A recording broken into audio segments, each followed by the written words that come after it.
بسم اللہ الرحمن الرحیم۔ امیر المومنین حضرت خلیفۃ المسیح الخامس اید اللہ تعالیٰ بنصر العزیز کے ساتھ واقفات نو بیلجیم کی آن لائن ملاقات۔ مورخہ 19 نومبر سن 2023 کو امام جماعت احمدیہ حضرت خلیفۃ المسیح الخامس اید اللہ تعالیٰ بنصر العزیز کے ساتھ واقفات نو بیلجیم کی آن لائن ملاقات منعقد ہوئی۔ حضور انور نے اس ملاقات کو اسلام آباد ٹلفرڈ میں قائم MTA اسٹوڈیوز سے رونق بخشی، جبکہ واقفات نو بچیوں نے بیلجیم کے دارالحکومت برسلز شہر کی اوکل کونسل میں واقع مسجد بیت المجیب سے آن لائن شرکت کی۔ اس ملاقات کا آغاز تلاوت، حدیث اور نظم سے ہوا۔ بعد ازاں حضور انور نے سیکرٹری صاحبہ واقفات نو کی توجہ اس امر کی جانب مبذول کروائی کہ سیدنا حضرت اقدس مسیح موعود علیہ السلام کا اقتباس بھی پیش کرنا چاہیے تھا، اگرچہ مختصر یا ایک پیراگراف پر مشتمل ہی اقتباس کیوں نہ ہوتا۔ یہ ایک یاد دہانی کا کام کر سکتا ہے کہ اس دور میں حضرت مسیح موعود علیہ السلام تشریف لائے اور آپ علیہ السلام حضرت صلی اللہ علیہ وسلم کی تعلیمات کی روشنی میں ہم سے کیا چاہتے ہیں۔ حضور انور نے مزید ہدایت فرمائی کہ اقتباسات حضرت اقدس مسیح موعود کو پروگراموں میں شامل کرنا چاہیے، نیز حدیث کے بعد اقتباس بھی پیش کیا جانا چاہیے۔ مزید برآں حضور انور نے شاملین کی لوکیشن کی بابت دریافت فرمایا تو عرض کیا گیا کہ وہ مسجد بیت المجیب برسلز سے شریک ہیں۔ نیز بتایا گیا کہ ہال میں 83 واقفات نو موجود ہیں، جن کی عمر 7 تا 20 سال کے درمیان ہے، جبکہ بیلجیم میں واقفات نو ممبرات کی کل تعداد 162 ہے۔ اس موقع پر واقفات نو کو حضور انور سے مختلف موضوعات پر مشتمل متفرق سوالات پوچھنے اور ان کی روشنی میں رہنمائی حاصل کرنے کا بھی موقع ملا۔ ایک واقفہ نو نے نیک تمنا کا اظہار کرتے ہوئے عرض کیا کہ دعا ہے کہ دنیا میں جنگ نہ ہو، لیکن خدا نخواستہ اگر جنگ ہو جاتی ہے تو جنگ کے بعد ہمیں کون سی فصل اگانی چاہیے؟ اس پر حضور انور اید اللہ نے فرمایا کہ جنگ کے بعد جو حکومت تمہیں کہے گی کہ یہ فصلیں اگاؤ، وہی جو ہر علاقے، ہر ملک میں وہاں کے مخصوص حالات کے مطابق فصلیں اگائی جاتی ہیں۔ ہر فصل ہر جگہ تو نہیں ہو سکتی۔ یورپ میں سردیاں ہوتی ہیں، یہاں چاول نہیں کاشت ہو سکتا، اور بعض فصلیں ایسی ہیں جو گرم علاقوں میں نہیں ہو سکتی، تو ہر علاقے میں ان کے حالات کے مطابق فصلیں اگائی جاتی ہیں۔ جو بھی سٹیپل فوڈ یعنی بنیادی خوراک ہے، اس کو اگانے کی کوشش کریں گے، جنگ کے بعد ہو یا جنگ سے پہلے، وہی لگاؤ کہ جو لوگ وہاں کھاتے ہیں، جو ان کا سٹیپل فوڈ ہے، وہی روزمرہ کا جو کھانا ہے اسی کو انہوں نے کھانا ہے، اس لیے وہی اگائیں گے۔ اور اس کے لیے اگر حکومت قائم ہے تو حکومت خود ہی رہنمائی کر دے گی کہ کیا اگائیں، اور زمینداروں کو خود ہی پتہ ہوتا ہے۔ بعض دفعہ حکومت پالیسیاں نہیں بناتی تو زمیندار خود اپنے حالات کے مطابق فصلیں اگانی شروع کر دیتے ہیں۔ جنگ عظیم دوم کے بعد رشیا میں بڑی تباہی ہوئی تھی، تو روس کے زمیندار خود اپنی فصلیں لگاتے تھے اور پھر وہ فصلیں شہر میں لے کر آتے تھے۔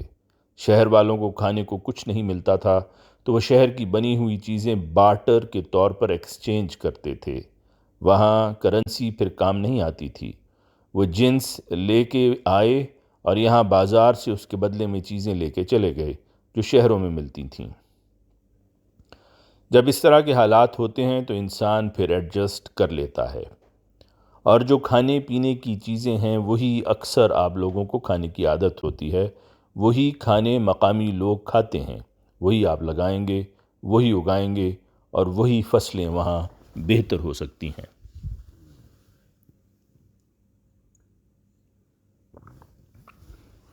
ایک واقفہ نو نے عرض کیا کہ بیلجیم میں ٹیچر کو اپنے مذہب کو ظاہری طور پر دکھانا منع ہے۔ میں ٹیچر بن رہی ہوں اور میرا سوال یہ ہے کہ میں پڑھاتے ہوئے اپنی مذہبی ویلیوز کو کیسے انکارپوریٹ شامل کر سکتی ہوں تاکہ میں اپنے اسٹوڈنٹس اور کو فیلوز کو اپنا مذہب بہتر سمجھا سکوں۔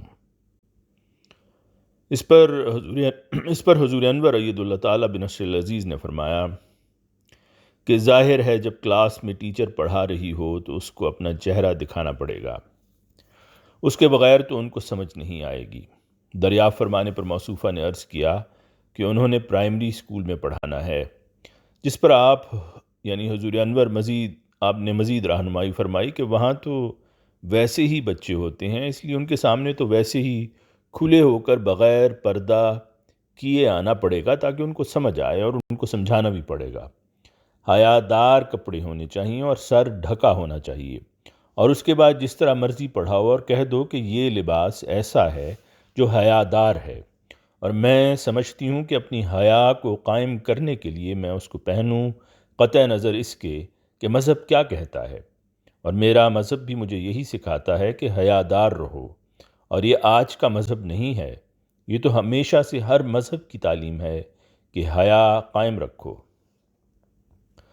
حضرت موسیٰ علیہ السلام جب اپنے علاقے سے ہجرت کر کے مدین گئے تھے تو وہاں جب دو لڑکیاں کھڑی تھیں، وہ حیا کی وجہ سے اپنے جانوروں کو پانی پلانے کے لیے مردوں میں نہیں جا رہی تھیں، ان میں حیا تھی، اور انہوں نے کہا کہ جب تک یہ مرد نہ ہٹیں ہم پانی نہیں پلا سکتی، ہم ان میں مکس نہیں ہو سکتی۔ تو حضرت موسیٰ علیہ السلام نے پھر ان کے جانوروں کو پانی پلا دیا اور وہ اپنے جانور لے کر چلی گئیں۔ اس کے بعد پھر آگے قرآن شریف میں ذکر ہے کہ ایک ان میں سے حیا سے شرماتی ہوئی آئی اور اس نے کہا کہ میرا باپ تمہیں بلا رہا ہے، اور وہاں بھی حیا کا ذکر ہے۔ اس کا مطلب ہے کہ عورت میں حیا ہونی چاہیے، یہ جس کو ماڈسٹی کہتے ہیں، اور اسی میں اس کی ڈگنیٹی ہے، اسی میں اس کا وقار ہے۔ یہ قائم رکھنے کے لیے ہر مذہب نے اسی کی تعلیم دی ہے، صرف اسلام کی بات نہیں۔ اور اسی کو قائم کرنے کے لیے تم عیسائی لوگ کہتے ہو تو عیسائیوں میں حضرت مریم علیہ السلام حیادار لباس نہیں پہنتی تھیں، یا جن کو تم ننس کہتے ہو کہ ہماری خاص تعلیم دینے کے لیے ہیں، وہ بھی حیادار لباس پہنتی ہیں۔ اس کا مطلب ہے کہ تمہارے ہاں حیا کا ایک تصور ہے کہ نیک عورت حیا میں رہے اور حیادار لباس پہنے، اور جس کی وجہ سے یہ میرا حیادار لباس ہے جو میں پہنتی ہوں، اور یہی میری تعلیم ہے، یہی میرا مذہب بھی ہے اور میری اپنی پسند بھی ہے، کیونکہ میں نے جب مذہب کو قبول کیا ہے تو پھر مجھے ضروری ہے کہ میں اس کی تعلیم پر عمل کرنے کی کوشش بھی کروں، یا تو میں مذہب کو نہ مانوں پھر ٹھیک ہے۔ اللہ تعالیٰ کہتا ہے کہ تمہیں کوئی جبر نہیں کہ مذہب کو ضرور مانو، مسلمان ہو۔ ہاں، اگر تم نے اسلام کو مان لیا تو اسلام کی تعلیم پر عمل بھی کرنا ہوگا، اس میں کسی کمپلیکس کی ضرورت ہی کوئی نہیں۔ کھل کے بات کرو اور ہمیشہ ان کی مثالوں سے بھی ان کو مثال دیا کرو۔ تمام نبیوں حضرت موسیٰ علیہ السلام سے لے کے نیچے آؤ، کہتے ہیں ہمارا ابراہیمی مذہب ہے۔ یہودیوں کو بڑا فخر ہے کہ ابراہیم علیہ السلام میں سے سب سے پہلے موسیٰ علیہ السلام کا مذہب چلا تھا، تو اس لیے ہماری زیادہ سپریمیسی قائم ہے۔ اس کے بعد عیسائی اور مسلمان آتے ہیں، تو ٹھیک ہے پھر عمل بھی کریں۔ ہم تو اپنے مذہب پر عمل کرنے والے ہیں، کوئی کمپلیکس نہیں ہے۔ جرت پیدا کرو اور کھل کے بتایا کرو۔ ہاں، اگر تمہارے عمل وہ نہیں ہے جو تمہارا مذہب کہتا ہے تو پھر تمہیں شرم آنی چاہیے۔ اگر 5 وقت نمازیں نہیں پڑھتی، اگر اچھے اخلاق نہیں ہیں، لوگوں سے اچھے طور پر نہیں ملتی، لوگوں کا حق نہیں ادا کرتی، اور اپنے جو فرائض ہیں ان کو صحیح طرح انجام نہیں دیتی، تو اس پر تو شرم آنے والی بات ہے۔ مذہب کے اظہار پر تو شرمانا نہیں چاہیے۔ اگر اچھی ٹیچر ہو، بچے خوش ہیں، اچھے اخلاق ہیں، تمہارے فیلو سٹاف ممبر تم سے خوش ہیں، تو پھر تو مسئلہ ہی کوئی نہیں۔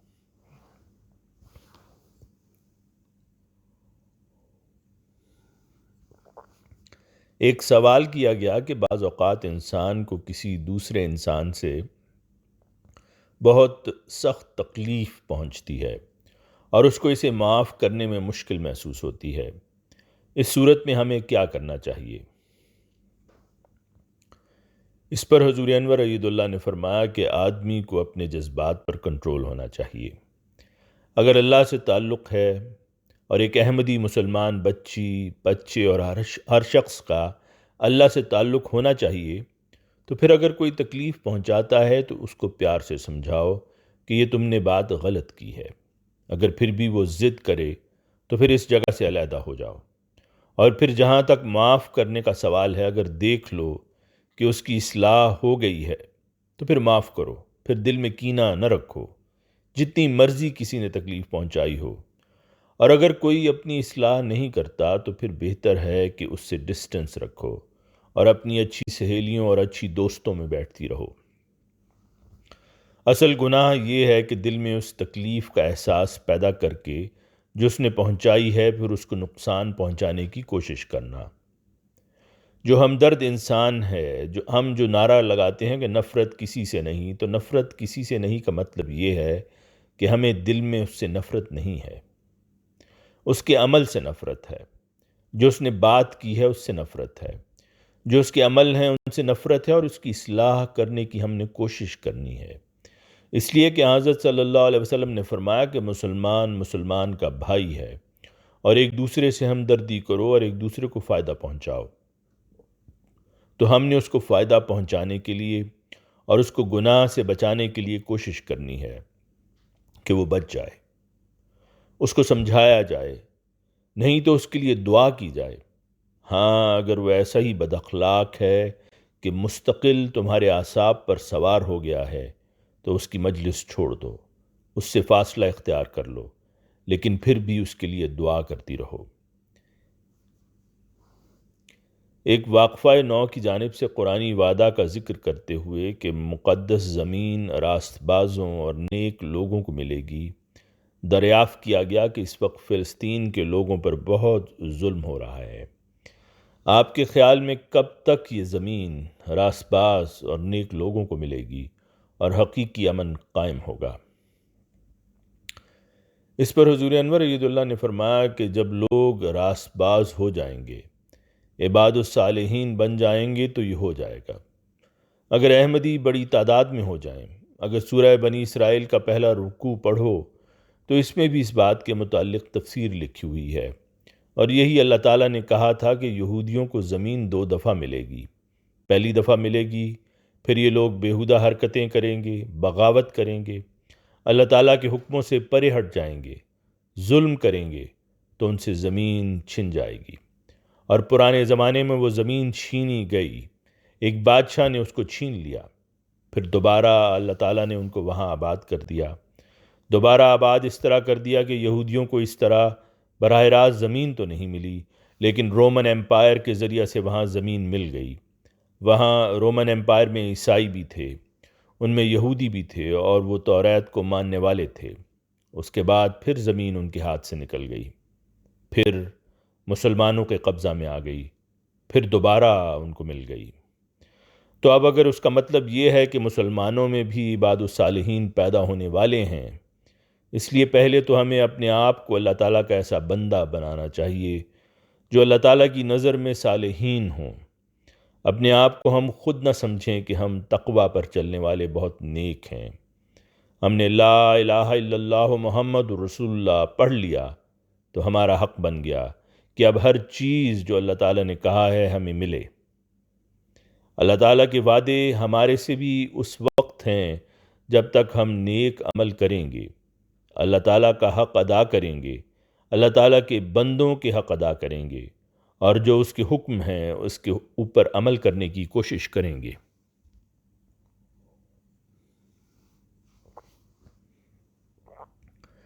تو اس زمانے میں اللہ تعالیٰ نے حضرت مسیح موعود علیہ السلام کو اسی لیے بھیجا تھا کہ وہ اسلام کی تعلیم جو حضرت صلی اللہ علیہ وسلم لائے تھے اس کو یہ مسلمان بھول بیٹھے ہیں اور اس پر عمل نہیں کر رہے۔ اس کو صحیح طرح لوگوں کے سامنے پیش کیا جائے اور ان کو بتایا جائے کہ تم لوگ اسلام کی صحیح تعلیم پر عمل کرو اور ایک جماعت قائم کرو۔ اور اللہ تعالیٰ نے حضرت مسیح موعود علیہ السلام کے ذریعہ سے ایک جماعت قائم کی، اور اس آنے والے مسیح اور مہدی کے زمانے کی پیشگوئی قرآن شریف میں سورہ جمعہ اور حضرت صلی اللہ علیہ وسلم کے ذریعہ سے حدیث میں بھی فرما دی۔ اب اگر ان کو دوبارہ حکومت ملی اور وہ ظلم کر رہے ہیں تو یہ تو ٹھیک ہے کہ اللہ تعالیٰ کا وعدہ ہے کہ ان سے حکومت چھن جائے گی، مگر کب، یہ تو اللہ تعالیٰ بہتر جانتا ہے کب عباد الصالحین پیدا ہوں گے، اور عباد الصالحین ہم میں سے جب ہوں گے تو ہمیں وہ ملے گی۔ اور عباد الصالحین کا مطلب یہ ہے کہ دعائیں کرنے والے اور نیک عمل کرنے والے لوگ ہوں گے، تلواروں کے ذریعہ سے نہیں ملے گی۔ حضرت مسیح موعود علیہ الصلوۃ والسلام کے آنے کے بعد آپ علیہ السلام نے جنگ اور جدال حضرت صلی اللہ علیہ وسلم کی پیش گوئی حدیث کے مطابق بند کر دی۔ اس کا مطلب ہے کہ ہم لوگوں کو دعاؤں کی طرف زیادہ توجہ دینی چاہیے۔ ہم دعا کریں گے، اپنے عمل نیک کریں گے، اللہ تعالیٰ کا حق ادا کریں گے، اس کے بندوں کے حق ادا کریں گے، تو پھر ان ظالموں سے بھی ہمیں نجات مل جائے گی۔ تو فلسطینیوں، عربوں اور مسلمانوں کو بھی ہمیں سب کو سوچنا ہوگا کہ عباد الصالحین کس طرح بننا ہے، اور زمانے کے امام کو مان کے اس کے پیچھے چلنے سے بننا ہے، یا کم از کم اتنی تو حالت پیدا کر لیں کہ اللہ تعالیٰ کو ہمارے عمل پسند آنے لگ جائیں۔ زمین تو واپس ملے گی، لیکن یہ جو ظلم کر رہے ہیں یہ تو ظاہر ہے کہ ان سے ایک وقت میں یہ زمین چھن جائے گی۔ کب چھنے گی یہ اللہ تعالیٰ بہتر جانتا ہے، اور پھر جو نیک لوگ ہوں گے ان کو ملے گی، اور نیک لوگ وہی ہوں گے جو اللہ کا حق ادا کرنے والے ہوں گے۔ اور اس زمانے میں میں سمجھتا ہوں کہ ان میں سے زیادہ اکثریت ان کی ہوگی جنہوں نے حضرت مسیح موعود علیہ السلام کو مانا ہے۔ یہ ظلم جو فلسطینیوں پر ہو رہا ہے، یہ ظلم ان کو لے بیٹھے گا۔ یہ تو میں ان کو مختلف ذریعہ سے کئی دفعہ پیغام بھیج چکا ہوں۔ زبور میں بھی یہ بات لکھی ہے، اور زبور کی باتیں ہی ہیں جو سورہ الانبیاء میں بیان کی گئی ہیں، اور اس کی تفسیر اگر تمہیں اردو پڑھنی آتی ہے تو تفسیر کبیر میں پڑھ لو۔ سورہ الانبیاء میں بھی اور سورہ بنی اسرائیل کے پہلے رکوع میں 2 آیتیں ہیں، اس میں تفصیل سے تمہیں پتہ لگ جائے گا، اور اس میں بائبل کے حوالے سے بھی تمہیں مل جائیں گے کہ بائبل نے یہودیوں کو کیا کہا تھا۔ کیونکہ اس وقت تو وقت نہیں، وہ لمبا بیان ہے، اور دونوں حصے پڑھ لینا، سورہ بنی اسرائیل کے پہلے رکوع میں 2 آیات اور سورہ الانبیاء کی 1 آیت، اور اتفاق سے ان دونوں سورتوں کی آیات کی تفسیر حضرت مسلم موعود رضی اللہ تعالیٰ عنہ نے بڑی اچھی کی ہوئی ہے۔ بلکہ لجنا کو چاہیے کہ اس کی آیتیں نکال کے بلکہ جماعتی طور پر بھی ان دونوں سورہ بنی اسرائیل کی 2 آیات اور سورہ انبیاء کی 1 آیت کی تفسیر نکال کے لوگوں میں تقسیم کریں۔ آج کل کے حالات کے مطابق یہ بڑی کنٹمپرری ہے، انگلش اردو دونوں میں مل جائے گی۔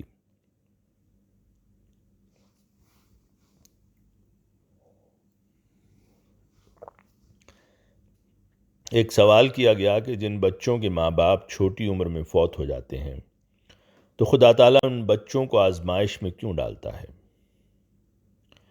اس پر حضور انور اید اللہ تعالیٰ بنصر العزیز نے فرمایا کہ تمہیں کیا پتہ اللہ تعالیٰ انہیں کس طرح اور انعام بخشتا ہے۔ ہر بچہ تمہارے پاس تو بتانے کے لیے نہیں آتا کہ مجھے اللہ تعالیٰ نے کتنا انعام دیا ہے۔ اللہ تعالیٰ کا قانون قدرت ہے، اگر کوئی بیمار ہوتا ہے، بخار ہوتا ہے، یا ایکسیڈنٹ ہوتا ہے، یا کوئی اور وجہ بنتی ہے، ایک دن تو انسان نے مرنا ہے، تو وہ وجہ بن جاتی ہے۔ اور اکثر جو اس طرح کی حادثاتی باتیں ہوتی ہیں اس میں عموماً انسانوں کی غلطیاں ہوتی ہیں۔ تو جب انسان کی غلطیاں ہوتی ہیں، اس کے نتیجہ میں اس کو نقصان پہنچتا ہے، تو یہ قانون قدرت ہے، لا آف نیچر یہی ہے۔ اسی لیے اسلام کہتا ہے کہ تم لوگوں پر فرض ہے کہ جو یتیم بچے ہیں ان کو سنبھالو، ان کی پرورش کرو۔ اگر ماں باپ بچپن میں فوت ہو جاتے ہیں تو ان کو سنبھالو اور ان کی پرورش کرو، ان کو پڑھاؤ، ان کی تعلیم کا خیال رکھو۔ اگر ان کی جائیدادیں ہیں تو قرآن شریف میں یہ بھی لکھا ہے کہ ان کی جائیدادوں کا خیال رکھو، اور جب وہ صحیح عمر کو پہنچ جائیں، جب اپنی جائیداد، اپنے ماں باپ کی پراپرٹی سنبھال سکیں تو ان کے سپرد کر دو، اور ان کی پرورش کرتے ہوئے ان کے بڑے ہونے سے پہلے اتنا نہ کھاؤ کہ کہو ہم ختم کر دیں گے۔ بلکہ حضرت صلی اللہ علیہ وسلم نے فرمایا کہ میں اور یتیم کی پرورش کرنے والا قیامت کے دن اس طرح ہوں گے، دو انگلیوں کو ملا کے بتایا کہ ہم ایک جگہ ہوں گے۔ حضرت صلی اللہ علیہ وسلم نے یتیم کی پرورش کرنے والے کو اتنا بڑا مقام دیا۔ ماں باپ اگر کسی وجہ سے فوت ہو جاتے ہیں اور بچے یتیم ہو جاتے ہیں تو معاشرے، سوسائٹی اور جماعت کا کام ہے کہ ان یتیم بچوں کو سنبھالے، پڑھائے، ان کی بڑھوتری کرے۔ اگر ان کے پاس وسائل، ذرائع نہیں ہیں تو ان کو پوری طرح وسائل مہیا کر کے ان کی تربیت کے سامان پیدا کرے، اور اگر ان کی جائیدادیں ہیں تو اس میں سے ان کو بھی سنبھال کے رکھے، اور جب بڑے ہوں تو ان کے سپرد کر دے۔ اور اگر کوئی پرورش کرنے والا ایسا ہے جس کے پاس اتنے وسائل نہیں ہیں کہ صحیح طرح ان کی پرورش کر سکے، تو پھر مناسب طور پر ان کی جائیداد میں سے تھوڑا تھوڑا ان کے اوپر خرچ کرتے رہو، جس طرح ان کے ماں باپ نے خرچ کرنا تھا، اور پھر جب وہ بڑے ہو جائیں تو ان کے سپرد کر دو۔ یہی ہمیں اللہ تعالیٰ کا حکم ہے۔ اور یتیم کو پالنے کی اہمیت اتنی زیادہ ہے کہ قرآن شریف میں کئی جگہ اس کا حکم ہے کہ یتیم کی پرورش کرو، اس کو سنبھالو۔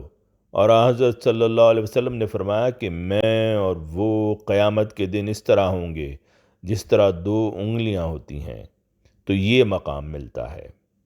تو اس بچے کو جس کے ماں باپ فوت ہو گئے ہم نے بالکل چھوڑ ہی نہیں دیا، بلکہ اسلام نے، اللہ تعالیٰ نے بڑی سخت ڈیوٹی لگا دی کہ ایسے بچے جو ماں باپ کے بغیر ہیں ان کی پرورش کرنا تمہارا فرض ہے، اور تمہیں اس کا ثواب ہے، اور اگر نہیں کرتے تو تمہیں اس کا گناہ ہے۔ تو ایک قانون قدرت کے تحت اگر وہ مر جاتے ہیں، فوت ہو جاتے ہیں، تو ان کی نسل کو سنبھالنا ہمارا کام ہے۔ اس لیے جماعت احمدیہ میں یتامہ فنڈ بھی قائم ہے، اور اس لیے ہم یتیموں کو سنبھالتے ہیں، خرچ دیتے ہیں، پڑھاتے ہیں، اور دارالیتامہ بھی بنایا ہوا ہے، یہاں بھی، افریقہ میں بھی، اور ملکوں میں بھی بنایا ہے۔ تو اسی لیے تاکہ یتیموں کی بہتر پرورش ہو اور ان کو اچھی طرح پالا جائے۔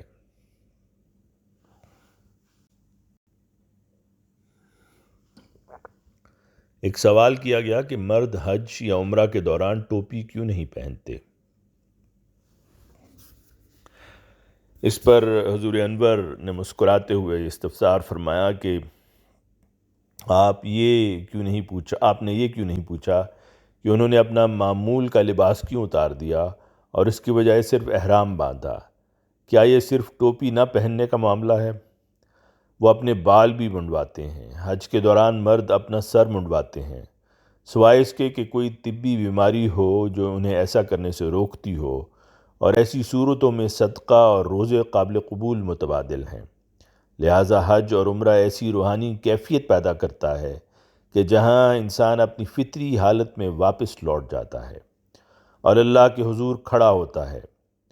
حضور انور نے مزید وضاحت فرمائی کہ دنیاوی آداب ایسے ہیں کہ لوگ کسی سے ملتے وقت اچھے کپڑے پہنتے ہیں، اور مثال دیتے ہوئے بیان فرمایا کہ کس طرح یورپین لوگ کسی سے ملتے وقت اپنی ٹوپی سر سے اتار کر یا بغیر اتارے اس کی نوک ادب کے لیے جھکاتے تھے، حالانکہ اب یہ عام رواج نہیں رہا۔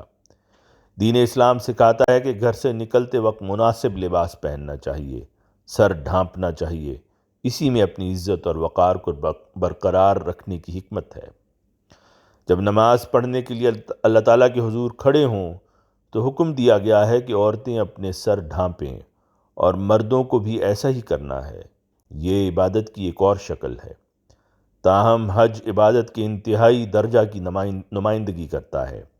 انسانوں کی فطری حالت کا عملی اظہار اس کے ذریعے کیا جاتا ہے، اور جس کی وجہ سے سر منڈوایا جاتا ہے۔ یہ تصور مختلف مذاہب میں موجود ہے۔ مثال کے طور پر بدھ مت یا ہندو راہبوں منکس میں بہت سے لوگ اپنے سر کے بال کٹواتے ہیں یا مکمل طور پر سر منڈوانے کا انتخاب کرتے ہیں، جو کہ ایک ہی مشترکہ تصور کی نشاندہی کرتا ہے۔ ہر مذہب انتہائی عاجزی کا تصور پیش کرتا ہے، جیسا کہ اپنے بال منڈوانا اور خود کو بکلی خدا کے سامنے پیش کرتے ہوئے اس کا مطیع ہونا۔ لہٰذا حج اور عمرہ کو ایک امتیازی حیثیت حاصل ہے۔ جہاں انسان انتہائی عاجزی کے ساتھ خدا کی طرف رجوع کرتا ہے، اس لیے نہ ٹوپی پہنی جاتی ہے اور نہ ہی سر منڈوایا جاتا ہے اور مرد احرام باندھتے ہیں۔ البتہ جہاں تک خواتین کا تعلق ہے تو وہ اپنے معمول کے کپڑے پہنتی ہیں۔ ایک سوال پوچھا گیا کہ کچھ لوگ مخصوص پاپ گروپس کے فین پرستار ہوتے ہیں، کیا کمروں میں ان کے پوسٹرز لگائے جا سکتے ہیں؟ اس پر حضور انور نے واضح فرمایا کہ اس کی آپ کو اجازت نہیں ہے، چاہے وہ کوئی پاپ گروپ ہو یا کوئی اور ہو۔ ایسی چیزیں دنیا داروں کے لیے ہیں، ہمارے لیے نہیں ہیں۔ فارماسیوٹیکل سائنس کی ایک طالبہ نے سوال کیا کہ اجتماعات اور تعلیمی کیریئر کے دوران بعض اوقات ہم اپنا ٹارگٹ پورا نہیں کر پاتے، اور ایسی صورتحال میں جب ہم ڈسکریج ہو رہے ہوں تو ہمیں اس سے کیسے ڈیل کرنا چاہیے؟ اس پر حضور انور نے استفسار فرمایا کہ آپ لوگوں کا کیا ٹارگٹ ہے؟ مجالس کی حاضری پوری نہیں ہے؟ موصوفہ نے اس بات میں جواب دیتے ہوئے عرض کیا کہ یہ بھی ہے۔ حضور انور نے مزید فرمایا، یا ان کا تعلیمی معیار پورا نہیں ہے، جو انہیں پڑھنا چاہیے تھا وہ نہیں ہے، تو ہمارا کام تو کوشش کرنا ہے، ان کو سمجھاتے رہیں۔ باقی جہاں تک اپنے تعلیمی کیریئر کا سوال ہے، وہاں محنت کریں اور دعا کریں۔ جس فیلڈ میں بھی آپ پڑھ رہے ہیں، اللہ تعالیٰ اس کو سمجھنے اور زیادہ محنت کرنے کی بھی توفیق دے، تو ڈسکریج ہونے کا تو سوال ہی کوئی نہیں۔ دعا کرو اور محنت کرو، پھر بھی اچھے نمبر نہیں آتے تو پھر اللہ کی رضا پر راضی ہو جاؤ، تم نے جو اپنی کوشش کرنی تھی پہلے کر لو۔ ایک سوال کیا گیا کہ کیا ایک واقفہ 9 کو اسٹوڈنٹ جاب کرنی چاہیے؟ اس پر حضور انور نے تلقین فرمائی کہ جب تک کوئی معقول وجہ نہ ہو اس سے پرہیز کرنا چاہیے۔ اگر کام کرنا چاہتے ہیں تو چاہیے کہ رضاکارانہ طور پر کام کریں اور جماعت کے لیے وقف کریں، تاکہ دینی علم میں اضافہ کر سکیں اور خدا کو خوش کر سکیں۔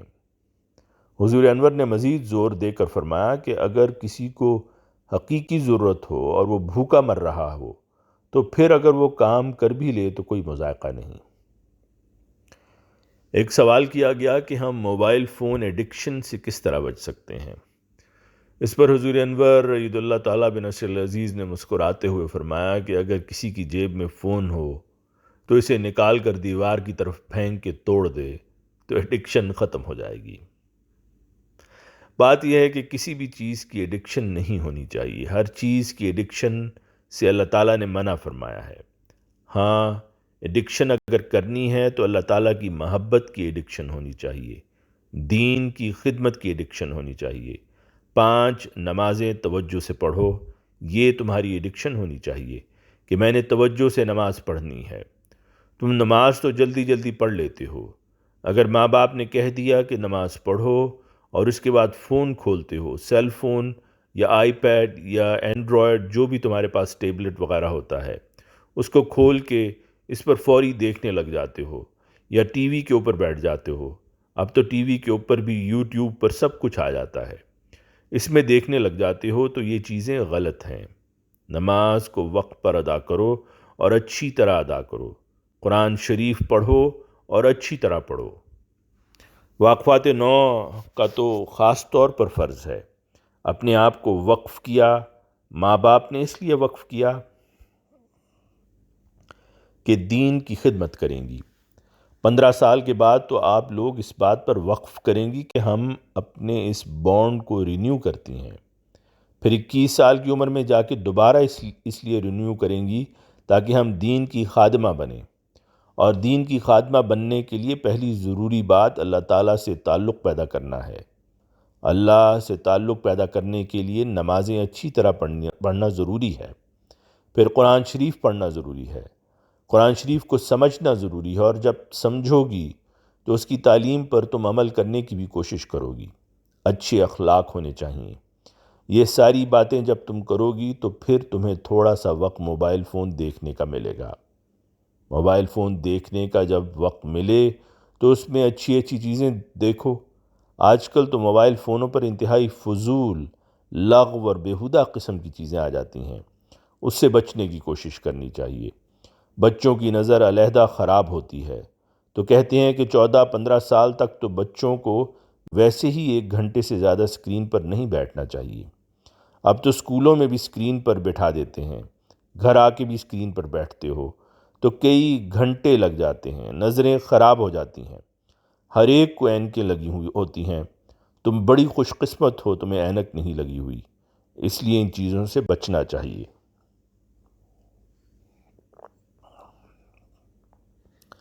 ایک واقفہ نو نے ذکر کیا کہ حضرت عیسیٰ علیہ السلام مصلوب ہونے سے بچ گئے تھے اور ہجرت کر گئے تھے، نیز اس ضمن میں دریافت فرمایا کہ اس بارے میں کوئی ذکر کیوں نہیں کیا جاتا، حالانکہ اس کے بعد انہوں نے طویل زندگی بسر کی۔ اس پر حضور انور نے فرمایا کہ واقعات تو دستیاب ہیں، ضرورت صرف یہ ہے کہ ان کو پڑھا جائے۔ اب تو لوگوں نے بھی اس موضوع پر کتابیں لکھنا شروع کر دی ہیں۔ حضرت اقدس مسیح موعود علیہ السلام نے تو تفصیل سے اس بارے میں اپنی تصنیف مسیح ہندوستان میں تحریر کیا اور فرمایا ہے کہ بہت سے ایسے شواہد موجود ہیں جن سے پتہ چلتا ہے کہ وہ ہجرت کر کے کہاں گئے، کہاں مقیم رہے اور آخر کار وہ کشمیر کیسے پہنچے جہاں انہیں دفن کیا گیا۔ ایک سوال کیا گیا کہ اللہ تعالیٰ کی بہت سی صفات کیوں ہیں؟ اس پر حضور انور نے فرمایا کہ اس لیے کہ اللہ تعالیٰ کی قدرتیں لامحدود ہیں، اللہ کی صفات اس سے کہیں زیادہ ہیں جن سے ہم واقف ہیں۔ ایک سوال کیا گیا کہ ہم کیسے اپنے نفس سے لڑ کر خدا کی رضا میں راضی ہو سکتے ہیں؟ اس پر حضور انور نے فرمایا کہ پہلے تو اللہ تعالیٰ پر ایمان پیدا کرو۔ حضور انور نے دریافت کیا کہ تمہیں یقین ہے کہ اللہ تعالیٰ ہے، نماز پڑھتی ہو اور کبھی تمہاری نماز میں یا ویسے دعا قبول ہوئی ہے، اور کبھی اللہ تعالیٰ نے تمہاری خواہش کے مطابق تمہاری خواہش پوری کی ہے؟ تمہیں یقین ہو کہ یہ چیز مجھے نہیں ملنی اور پھر اچانک ایسے سامان پیدا ہو جائیں کہ مل جائے۔ ان تمام سوالات کا موصوفہ نے اس بات میں جواب دیا۔ اس پر حضور انور ید اللہ نے مزید فرمایا کہ میں بہت سارے واقعات چندوں کے بارے میں بھی سناتا ہوں، اور اس میں بچوں کے واقعات بھی ہوتے ہیں کہ ہمیں پتہ ہی نہیں ہوتا تھا، ہم نے چندہ دیا یا ہم نے فلاں نیک کام کیا تو اللہ میاں نے ہمیں اس طرح سے نوازا، تمہارے ساتھ بھی اس طرح ہوا ہوگا۔ تو دیکھو، جب اللہ تعالیٰ اتنا پیار کرنے والا ہے، اتنی ساری چیزیں کرتا ہے، تو پھر ہمیں چاہیے کہ اللہ تعالیٰ کی بات مانیں، اور اگر کبھی کسی وقت اللہ تعالیٰ ہمیں کوئی چیز نہیں دیتا تو اس کی رضا پر راضی ہو جائیں۔ ہر وقت اپنی بات نہ منوائی جائے، سیلفش نہ بنیں کہ ہم نے اپنی ہی بات منوانی ہے۔ اللہ میاں ہمارا کوئی نوکر تو نہیں ہے، وہ تو مالک ہے، وہ ہمیں پیدا کرنے والا بھی ہے، اس لیے وہ بہتر جانتا ہے کہ کیا چیز میرے بندے کے لیے فائدہ کے لیے ہے، میرے بندے کے فائدے کے لیے ہے، اور کیا چیز میں نے اس کو دینی ہے، کیا نہیں دینی۔ کبھی تو اس لیے نہیں دیتا کہ اس کا نقصان ہو سکتا ہے، بندے کو اس کے نتائج کا پتہ نہیں۔ کبھی اس لیے نہیں دیتا کہ میں دیکھوں کہ بندہ میرا پھر بھی شکر ادا کرتا ہے کہ نہیں۔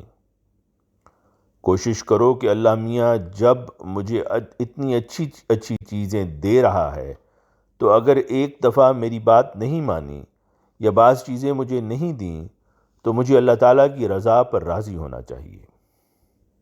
حضور انور نے ایک واقعہ بیان فرمایا کہ ایک بادشاہ تھا، اس کے دربار میں ایک آدمی اس کا بہت چہیتا اور بادشاہ کی ہر بات مانا کرتا تھا۔ ایک دن گاؤں سے بادشاہ کے لیے کوئی پھل تحفہ لے کر آیا، اور بادشاہ نے اس بندے کو کہا کہ پہلے تم کھاؤ، جو اس بادشاہ کا بہت پیارا تھا۔ اس بندے نے کھایا، بادشاہ نے کاٹ کے اس کو دیا تھا، خربوزے کی طرح کی چیز تھی۔ اس نے اس کی بہت زیادہ تعریف کی کہ بڑا اچھا ہے، تو بادشاہ نے سمجھا کہ واقعی بڑا اچھا ہے، تو بادشاہ نے خود بھی اس کا ایک لقمہ جب منہ میں ڈالا تو بڑا کڑوا تھا۔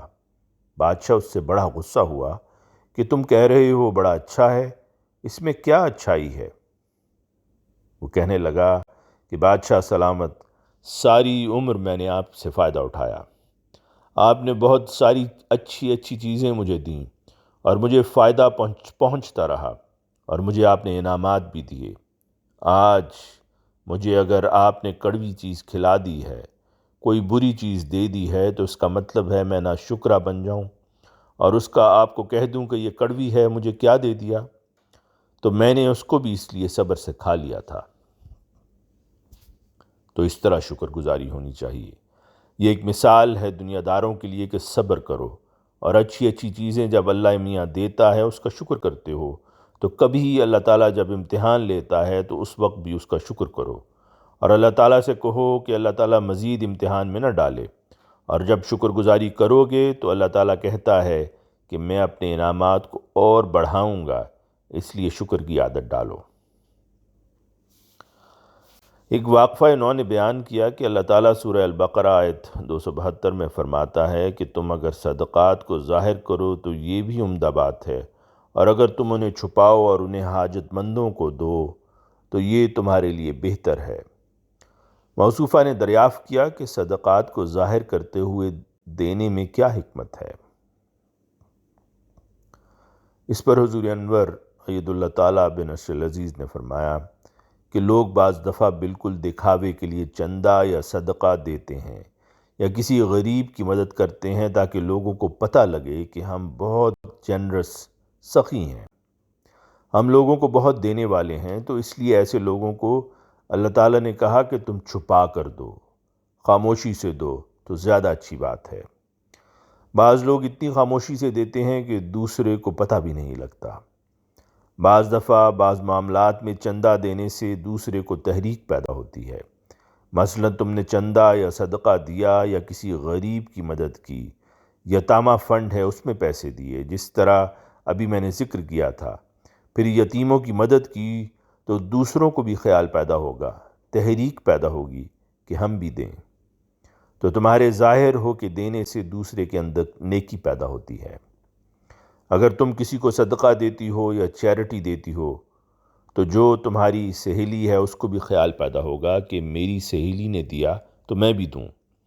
اگر تم چھپ کے دیتی تو اس کو پتہ نہ لگتا، تم نے ظاہراً جب دیا تو اس کو پتہ لگ گیا، اور اس نے بھی دیا تو اس کو بھی ثواب ہو گیا۔ تو اس طرح نیکی کی تحریک کرنے کے لیے دینا اچھا ہے۔